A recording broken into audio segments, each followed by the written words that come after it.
adding not so subtle hints in my videos about how I like object shows. I made a video about Leafy from bfdi, which is the most popular object show on YouTube and the reason why the genre exists anyways. I've been hesitant to make another video on the topic because I've been acutely aware of how this community reacts towards anything. You have people who are casual viewers and just think it's a cute thing to watch every now and then, and people who take it very, very seriously. I've also been watching object shows since I was a child. I would reenact the first episode of bfdi with my twin in our childhood room, and I have that somewhere in an iPod.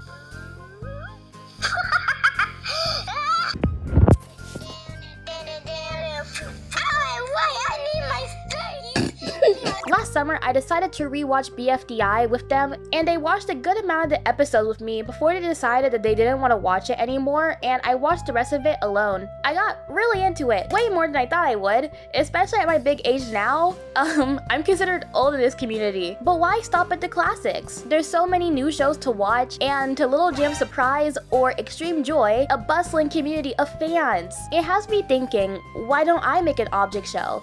And there's a problem in that. I've always wanted to make my own project, something I could say that I did at one point and actually completed. I tried doing this back when I was 12 with a gacha voice acted series, and I got so discouraged out of making it that I quit after finishing the first episode. I actually posted a video on that series on this channel, but I don't really like watching that video now. My only active project, I'd say, is my Minecraft roleplay server. However, I see that as more of a fun thing to do every now and then than a project I'm putting my entire time towards, and it shows because we haven't even got to the roleplay part. There's a very bad and noticeable pattern here. I always end up quitting or putting projects on the sideline, but what if I don't quit?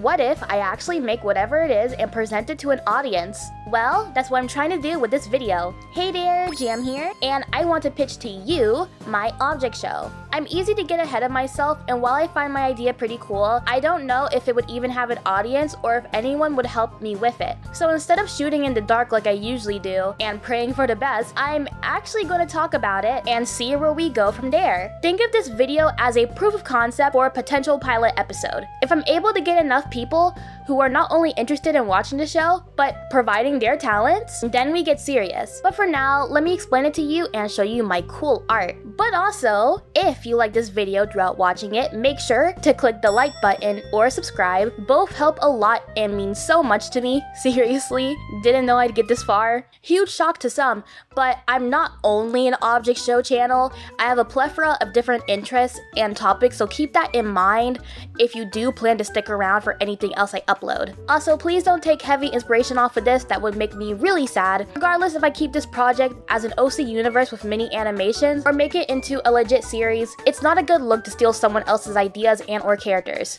You wouldn't want that happening to you, so please don't do it to me. Thank you, and please enjoy. Okay, so here's the premise. Objects, right? Objects, but they are human. Well, kinda. Before I have anyone angry spamming on their computers and or screens typing, Jam, that defeats the purpose of an object show because the characters are supposed to be objects, not humans. If you want to make a show with humans, just make a regular show. Just hear me out, One thing I've noticed with the OSC is that people love making humanized designs of their favorite characters from the shows. I really like these designs most of the time. A lot of the ones I've seen aren't even human in that anime sense, but more cartoony or object heads. Also, as of recording this, last night I found an object show that was literally with humans. They just had like the bfdi face, and I thought that was so silly, but at least now I know it has been done and it can be done again. So here's my idea. There's this alien that resembles yin and yang. They hop from planet to planet, more so trying to explore, but obliviously causing havoc in their wake. They descend upon the planet that our objects live on, and while trying to get a look-see, accidentally cause a solar eclipse. Their supernatural power is matter manipulation, and they can change anything into their image, but struggle with actually creating things into existence. Pretty much the same as 4 from bfdi, but let's be real, is it really even an object show if the host is not incredibly manipulative, cunning, money hungry, or literally some sort of eldritch being that torments its contestants sometimes to death?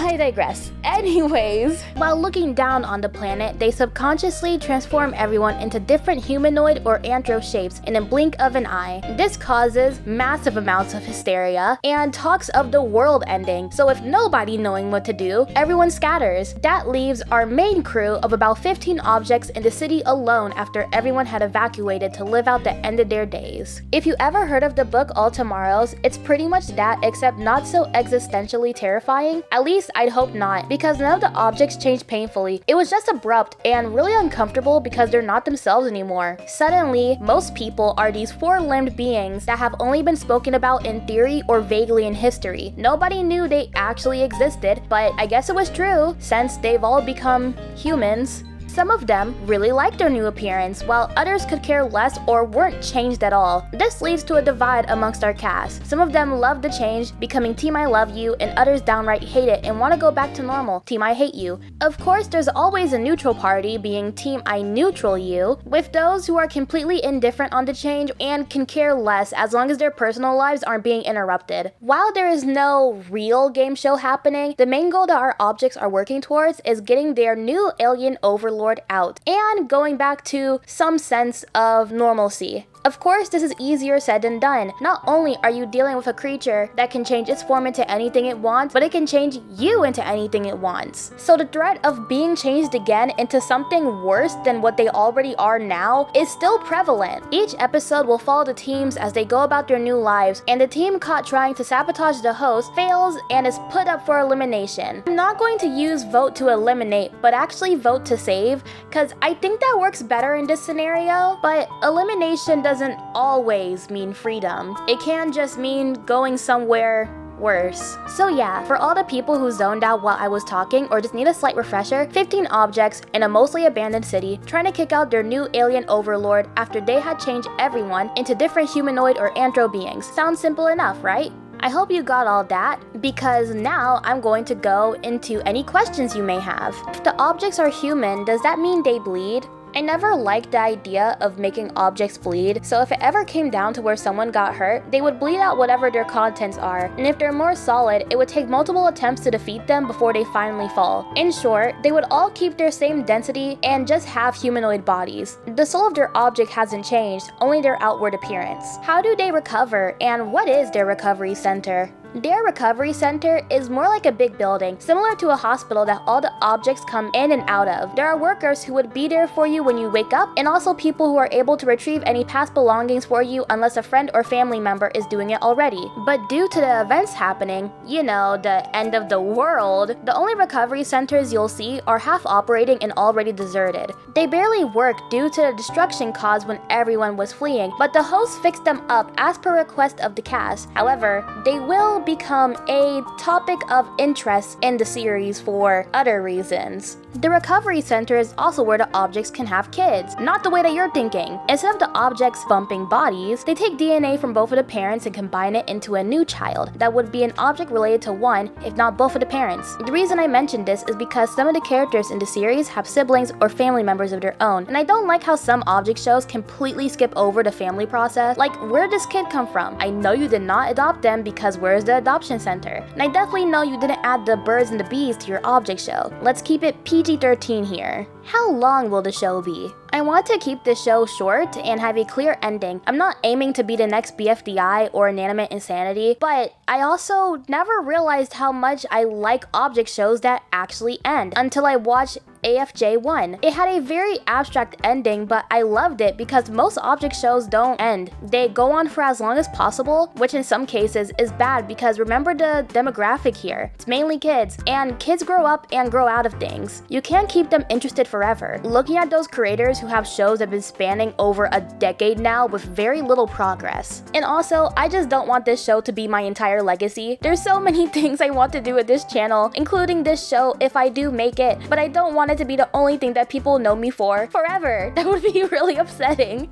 So yeah, I want it to be short, but I would like it to be a nice experience for everyone who had the pleasure of watching it and everyone involved. And finally, what is the show's age rating? Before I go any further, this is just trying to find my target audience. I'm not saying you can't watch it if you're older or younger, just keep this in mind for anything you see related to the series. To answer the question, I'd like the show to be for teens, not purely adults, because no, I'm not old enough yet to do that, and even when I will be, it's still a no. But not for kids either, because that's an extremely limiting audience, and I'd have to cut back on multiple things I want to include in the series. Preferably, I'd like the show to appeal to those who are early or late teens. I was scared to put this in the script for this video because I'm very aware of the age demographic of most of the people who enjoy object shows, but I was inspired by other series that I've been researching that don't appeal to kids at all or for mature audiences, and people really like them regardless. It might be a stretch, but I'm willing to take it since it's my project and I can appeal to whoever I want to. Nevertheless, I understand I cannot stop anyone who isn't my target audience from watching, which is okay and inevitable. I don't like making fun of people for their interest because they're too old or too young, since interest has no age. Unless it's 18 plus, then yeah, don't indulge in that if you're a child. Only thing I ask is for you to have common sense and take this series as a work of fiction, and also join my Discord server if you're 13 years old and older for updates whenever I make videos or just to talk to the community. That's all the questions I could think of that people would ask me about the show, but if there's any more that you guys have, please tell me in the comments, cause this definitely won't be the last video that I'll make talking about this. I'll have to make more. Can't fit everything into one video. While we're still here, here's our cast and here's the host. This is Yin and Yang, or what they like to go by, Yang, which is a combination of the names. No, they're not a child by age, they've been alive for centuries,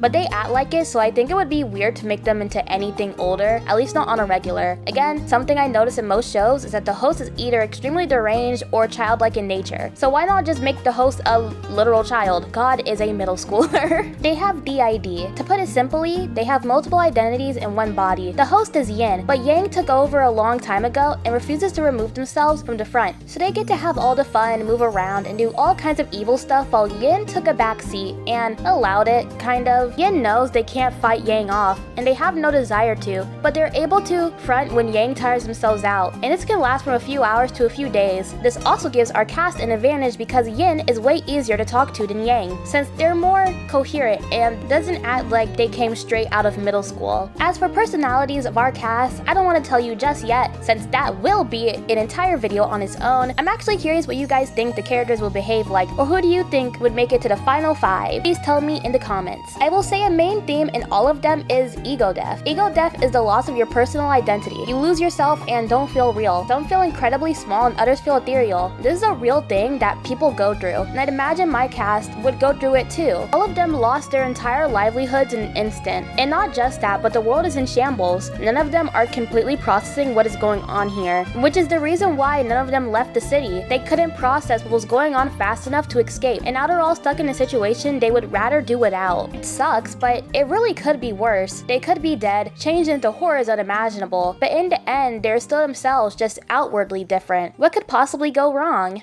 Depending on how well this video does, I do not mind opening up a Discord server for the series, though I will need mods, since I don't want my main server to be crowded with questions about it. But huge thank you for watching it to the end, and I hope to see you next time. Have a good day, good night, and goodbye!